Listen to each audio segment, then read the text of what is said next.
This week, we're going to unstick the body. I'm John Paul Fischbach.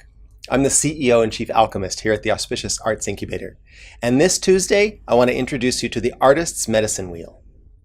And it's the secret to unlocking the body. Now, as artists, understand that we're a combination of the body, the heart, the mind, and spirit. Now, when all of these are in sync, we're powerful creators.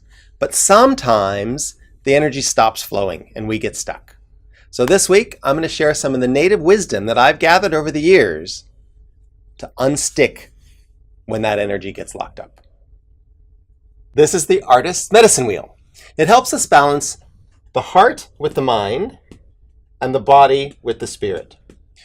So medicine wheels work going around the circle. They work because you go in a particular pattern, and sometimes they balance things across the ends of the wheel.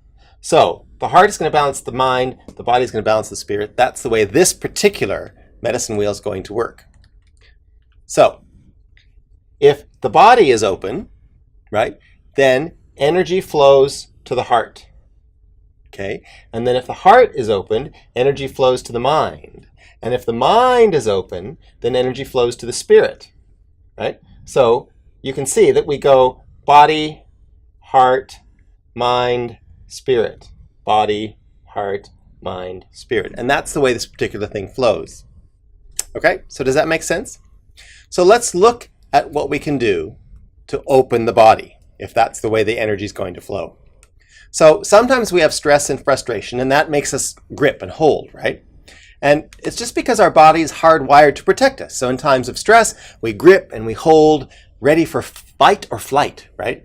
But this doesn't help us as artists. So what we want to do, since we know that this is the way it goes, that if the body gets opened, then the heart can open. If the heart can open, then the mind can open. If the mind can open, then we get connected to the universe and spirit and art, right? So opening the body is really the best thing that we can do to help this particular path of the wheel keep moving. So there are things like yoga and tai chi and qigong that are really great practices for artists. So I would encourage you to develop one of those practices. But let's look at some other things that you can do. So throughout your day, it's important to continue to open the body. So simple things work best to get energy flowing in the body. And those simple things need to happen periodically throughout the day.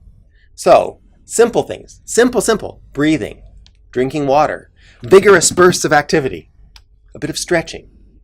Because sometimes we just get so absorbed in our work that we forget to engage our bodies. So I recommend getting some help to remember. So there are some really great apps that will remind you to take a physical break. So the one that I use is called Randomly Remind Me. And every 90 minutes or so, an alarm goes off. And when the alarm goes off, I just check in to my body. I have some water, and then I try to do something physical for like 2 or 3 minutes. You know, short, easy. So immediately, what happens is I feel better, right? And then because I feel better and my emotions have shifted to more positive feelings, when I return to my work, my mind is clearer. And because my mind is clear, I feel more connected. So that's the Artist's Medicine Wheel. You can see how it works. You can see how the body is the source of it all. So if this hot tip was helpful, please share this video. There's a longer, more extended version in our membership site. So go back to our website and look at our membership site. That's a longer, more in-depth version of this particular idea. So when you need practical help for your arts business, always check us out. We've got lots of help for you at www.auspiciousartsincubator.org.